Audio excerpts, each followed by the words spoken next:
నమస్కారం. సామాన్యుల అసమాన విజయగీతిగా ఈటీవీ జయహోకు స్వాగతం. ఆమె ఉత్తరాఖండ్లో హిమగిరుల చెంతనే పుట్టి పెరిగింది. ఖ్యాతిలో శిఖరమంత ఎదిగింది. జాతి మెచ్చే సాహస క్రీడలో అనేక పర్వతాలను అధిరోహించింది. ఇక బెంగళూరులో వ్యాపారం దివాళా తీసి బతుకంత బాధగా మారిన ఓ ఇల్లాలు హైదరాబాదీ వంటకాల ఘుమఘుమలతో కొత్త వ్యాపార సామ్రాజ్యం నిర్మించి విజేత అయ్యారు. విభిన్న స్ఫూర్తి కథనాల సమాహారం జైహో మీకోసం.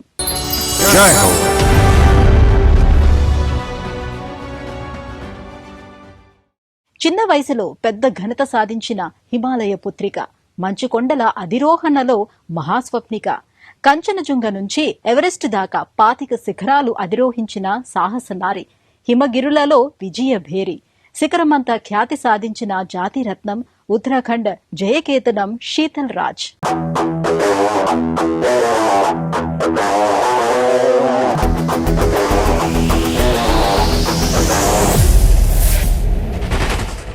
శిఖర ప్రేమికురాలు, సాహస యాత్రికురాలు శీతల్ రాజ్ 1996లో ఉత్తరాఖండ్ రాష్ట్రం పితోరగఢ్ జిల్లా నల్మొదాలో పుట్టింది. హిమగిరులలోనే పెరిగింది. ఉదయ సంధ్య వేళల్లో శిఖరపు అంచులపై నీరెండతో వింతకాంతులు హిమనగాలపై తన ఆకర్షణను పెంచాయి. ఎప్పటికైనా ఆ శిఖరాలు చేరాలని ఆమె హృదయం ఆరాటపడేది. అవే తర్వాత కాలంలో ఆమె ఆశయ శిఖరాలయ్యాయి. అయితే చిన్నప్పుడు భుక్తికే కనాకష్టంగా ఉండేది. నాన్న ఉమాశంకర్ రాజ్ టాక్సీ డ్రైవర్, అమ్మ సప్నాదేవి గృహిణి. తొలుత వ్యతిరేకించిన తర్వాత శీతల్ ప్రతిభను గుర్తించి ప్రోత్సహించారు.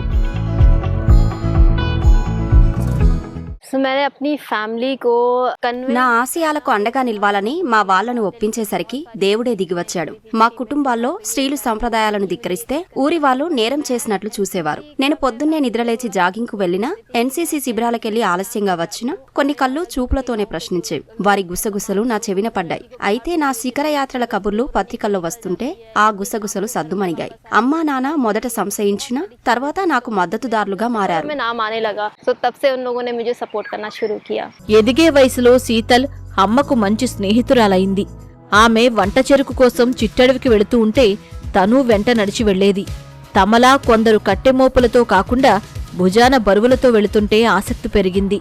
పర్వతారోహణకు వెళుతున్నారని తెలిసి మనసు నిలువలేదు.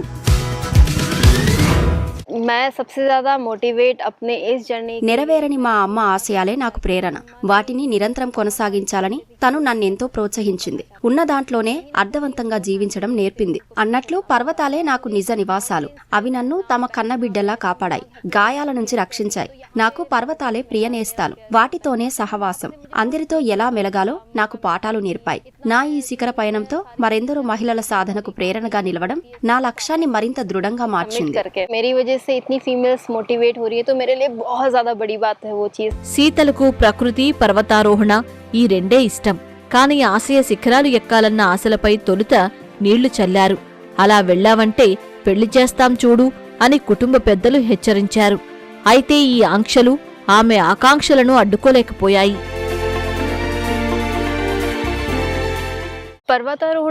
పర్వతాలలోనే పెరిగాను. కానీ పర్వతారోహణ ఒక క్రీడ అని ముందుగా తెలుసుకోలేకపోయాను. మేము ఇక్కడే నివసిస్తున్నాం. ఎందుకో మరి స్థానికుల్లో ఈ శిఖరారోహణ నిరర్థక వ్యవహారమనే అపోహ ఉంది. అయితే ఎన్సీసీతో నా పరిచయం పర్వతారోహణపై ఓ కొత్త ప్రపంచాన్ని నా ముందు ఆవిష్కరించింది. ఈ మార్గంలో ముందుకు సాగేందుకు స్ఫూర్తినిచ్చింది. 2015లో డార్జిలింగ్ హిమాలయన్ మౌంటనీరింగ్ ఇన్స్టిట్యూట్లో ప్రాథమిక పర్వతారోహణ కోర్సులో చేరింది. అప్పుడు ఫ్రీ ఎవరెస్ట్ యాత్రలో భాగంగా శీతల్ త్రిశూల్ పర్వతాన్ని అధిరోహించారు. ఈ తొలి విజయంతో ఆమె ఆత్మవిశ్వాసం పెరిగింది. పర్వతారోహణను వృత్తిగా మలుచుకునేందుకు బాట వేసింది. 8000 మీటర్ పే హ్యూమన్ బాడీగా పర్వతారోహణలో ఒక్కో అంచెకు చేరినప్పుడు ఒక్కో సవాలు ఎదురవుతుంది.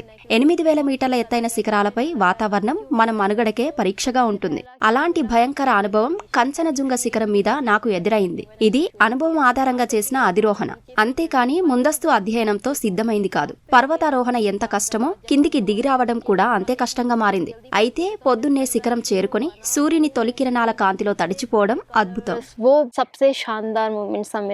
ఎన్ని కష్టాలు ఎదురైనా శీతల్ ప్రకృతి ఆరాధన, పర్వతారోహణను విడిచిపెట్టలేదు. 8000 मीटर से क्लाइंब करके वहां से स्की 8000 మీటర్ల పర్వతం నుంచి స్కీయింగ్ తో కిందికి దిగిరావాలన్న ప్రయత్నం బెడిసి కొట్టింది. ఓ దిశగా స్కీయింగ్ వేగం ఎక్కువైంది, మరో దిశగా వెర్రి గాలులతో అదుపు తప్పి ఏమీ కనబడక పడిపోయాను. కాలికి గాయమైంది. శస్త్రచికిత్స తర్వాత 6 నెలల పాటు మంచానికే పరిమితమయ్యాను. కలలు చెదిరిపోతున్న వేళ కుటుంబ సభ్యుల మద్దతుతో తిరిగి కోలుకున్నాను. 2024 జనవరిలో లద్దాఖ్ లో నా యాత్ర పునఃప్రారంభమైంది. వైద్యులు హెచ్చరించినా వినకుండా సంకల్ప బలంతో యాత్ర విజయవంతంగా పూర్తి చేశాను. 2018 మే 21న 21 ఏళ్ల వయసులో శీతల్ 8586 మీటర్ల ఎత్తున భారత్, నేపాల్, చైనా సరిహద్దుల మధ్య ఉన్న కంచన్జుంగా పర్వతాన్ని జయించారు. విజయ చిహ్నంగా మన దేశ జాతీయ పతాకాన్ని ఆవిష్కరించారు. साउथ कॉल का चीजें ఎవరెస్ట్ దక్షిణ భాగాన్ని మృత్యు పొంచిన ప్రాంతమంటారు. ఎంతో ప్రమాదకరమైన ఆ ప్రాంతాన్ని సాహసంతో దాటాను. ముఖ్యంగా అన్నపూర్ణ శిఖరాధిరోహణ సందర్భంలో మోకాలి నొప్పి వచ్చింది. అయినా పట్టుదలతో కంచన్జుంగా పర్వతాన్ని అత్యంత సాహసంతో అధిరోహించాను. सक्सेस करना है कंचनजंगा सबसे ज्यादा डिफिकल्ट और डेंजरस था. ఎవరెస్టు పర్వతాన్ని ఎక్కడం మరో సవాల్. నేపాల్లో బేస్ పాయింట్ నుంచి వెళుతూ ఖుంబు అనే హిమాని నదాన్ని దాటాలి. అది మహాసాహసంగా చెప్పాలి. ఘనీభవించిన మంచుగడ్డల కింద ప్రవహిస్తోంది. పగటిపూట ప్రమాదమని భావించి సమయస్ఫూర్తితో రాత్రివేళ ఖుంబూను దాటారు. 2019 మే 16న ఎవరెస్టు శిఖరమెక్కి చిన్ననాటి కలను నిజం చేసుకున్నారు.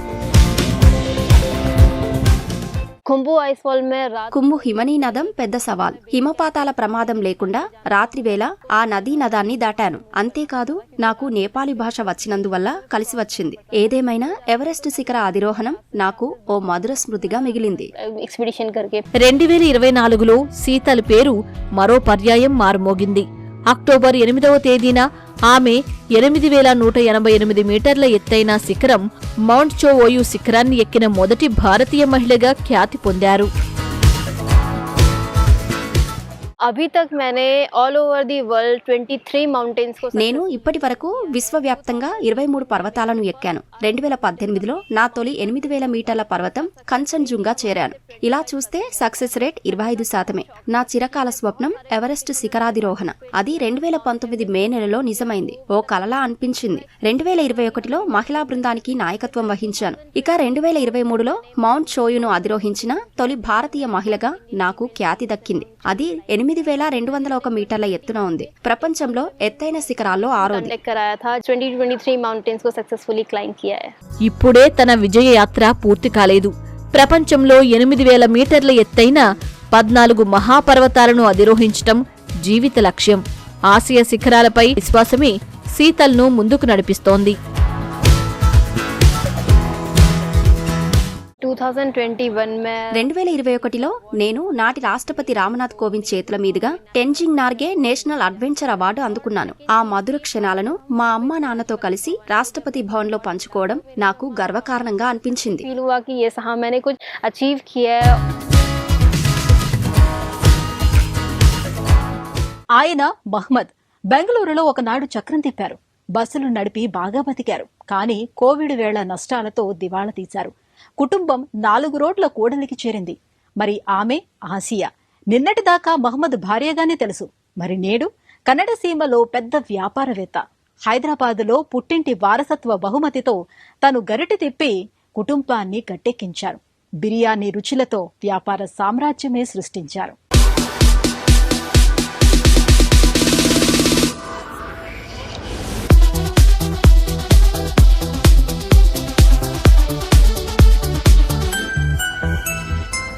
బెంగళూరులో హెచ్ఎస్ఆర్ లేఅవుట్ ప్రాంతంగా ప్రసిద్ధమైన Hosur Sarjapur road layout mini భారతదేశంలా భిన్న సంస్కృతుల సమాహారం.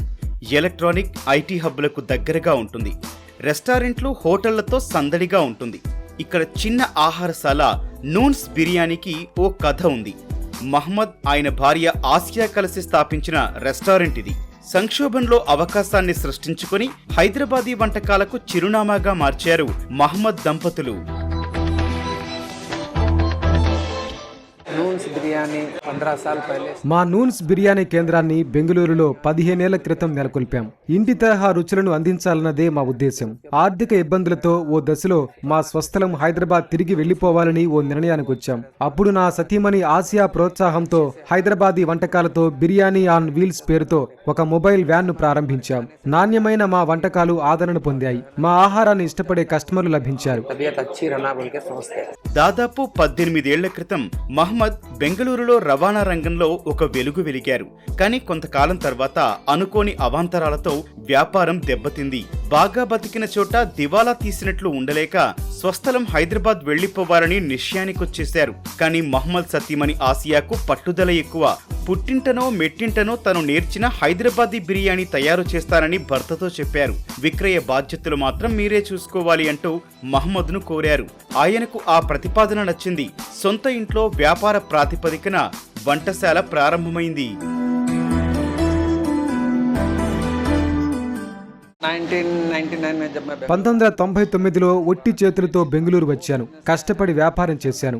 కానీ కొంతకాలానికి వ్యాపారం దెబ్బతిని నష్టాలు మిగిల్చింది. స్వస్థలం హైదరాబాద్కి వెళ్ళక తప్పదనుకున్నాం. కానీ నా భార్య ఆసియా బిర్యానీ వ్యాపారం చేద్దామన్నది. అలా జయనగర్లో బిర్యానీ ఆన్ వీల్స్ పేరుతో మేమే వంటకాలు చేసి కస్టమర్ల దగ్గరకు తీసుకెళ్లాం. ఆరంభంలో కష్టాలు తప్పలేదు. అయితే 30% కమిషన్ ఇవ్వటంతో బ్రాండ్ బలపడింది. తాజా బిర్యానీ అందించేందుకు 14 సీట్లతో రెస్టారెంట్ను విస్తరించాం. అలా మా విజయ పదం మొదలైంది. కొద్దిపాటి రెస్టారెంట్ గా ఆరంభమైన బిర్యానీ బిజినెస్ క్రమంగా పెరిగింది. ఆసియా మహమ్మదుల వంటింటి గుమగుమలు సూపర్ మార్కెట్లను తాకాయి.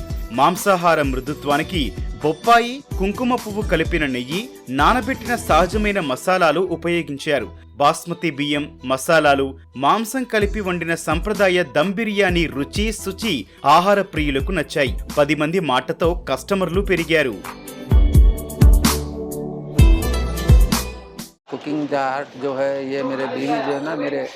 నా సతీమణి మా అమ్మ దగ్గర నేర్చుకుని వంటకాల తయారీలో నైపుణ్యాలను మెరుగుపరుచుకుంది. తరతరాలుగా ఈ సంప్రదాయ వంటకాల లభ్యతకు నూన్స్ బిర్యానీ ఇప్పుడు కేంద్రం. నేటి కాలంలో ఇలాంటి నైపుణ్యాలు పంచుకోవటం అరుదుగా చూస్తాం. కానీ మా బిర్యానీ మా అమ్మ వారసత్వం. ప్రతి వంటకం అస్సలు సిస్సలు రుచితో ఉంటుంది.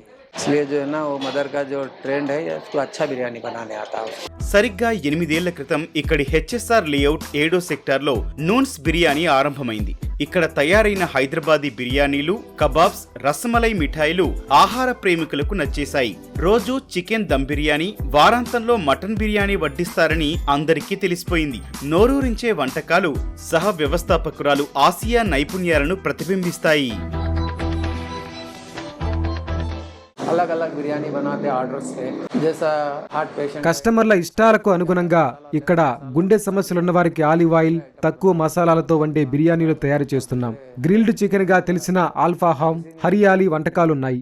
ఏళ్లుగా నాణ్యత ప్రమాణాలు ఒకేలా పాటిస్తున్నాం. 15 इयर्स से भी हमारा क्वालिटी और कस्टमर भी हमारे 15-14 इयर्स से भी सेम कस्टमर है. నూన్స్ బిర్యానీ ఒక రెస్టారెంట్ మాత్రమే కాదు, ఒక కుటుంబ విజయ గాథ. రవాణా వ్యాపారం దివాలా తీసి బతుకు సంక్షోభంలో పడ్డప్పుడు ఆ కుటుంబం బాధల్లోంచే విజయగాథ ఎలా రాసుకుందో ఈ కథనం ఓ నిదర్శనం. యజమాని మహమ్మద్ వంటకాల విక్రయాలు, సరఫరాలను పర్యవేక్షిస్తున్నారు. ఆసియా వంటకాల తయారీలో తన నైపుణ్యాలను నిత్యం ఆహార ప్రియులకు చూపిస్తున్నారు. వీరి కుమారుడు వ్యాపారాన్ని నవీన పంథాలో ముందుకు తీసుకెళ్తున్నారు. అమ్మ, నాన్న, అబ్బాయి కలిసి నడుపుతోన్న ఈ రెస్టారెంట్ బెంగళూరులో ఆహార ప్రియులను ఆకట్టుకుంటోంది. मेरे मिसेस है, मेरी बीवी है, ये मेरा बेटा है.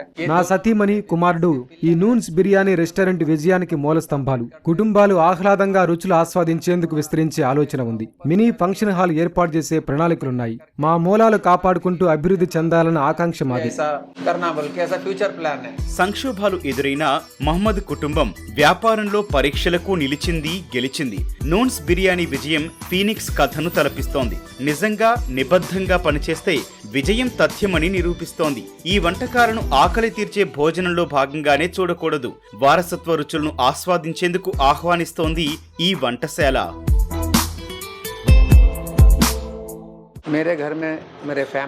నిజానికి మాది ఉద్యోగస్తుల కుటుంబం.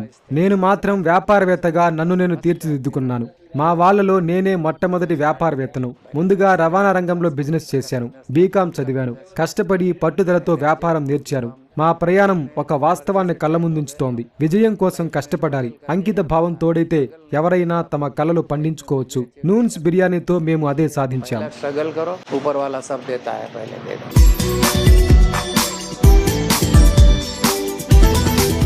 అవాంతరాలను అధిగమించి ఆసియా శిఖరాలను అందుకున్న సాహస యాత్రికురాలు శీతల్ రాజ్.